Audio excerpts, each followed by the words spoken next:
So this is the second zone of special operations. The first is continuing in Mount Salem, St. James. TVJ's Lanagay Franklin has been talking to residents about how that zone has been progressing and has more in this report. It's a positive rating for the zone of special operations in Mount Salem, St. James, from the residents we spoke with, who said they are now feeling safer than before. Our news team walked Coffee Lane, Campbell's Lane, Caton Lane and Clark Street of Mount Salem today to get a reaction from the residents after the Prime Minister has given a B+ rating for ZOSO.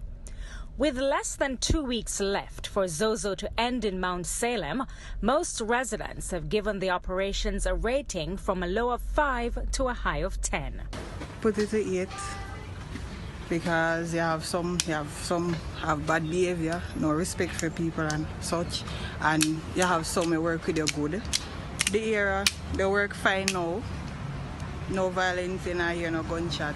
On the crime side, crime gone down, but the business first them can get to do them business because I give them 100%, I not lie, because I feel safe in our community when they're there. I understand I can go outside and after they look behind my back and wonder if nobody go come shoot me and something there.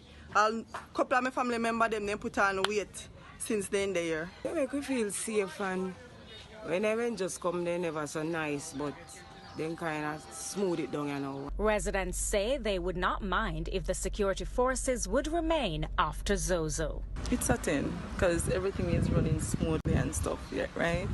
And we love the presence. Kind of like them there because not so much violence is going on now, so we have a better place to stay. I'm glad to end the year anyhow.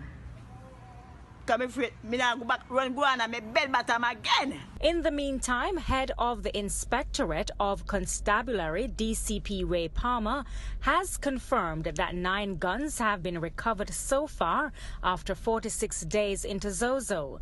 1 high-powered weapon is among the find.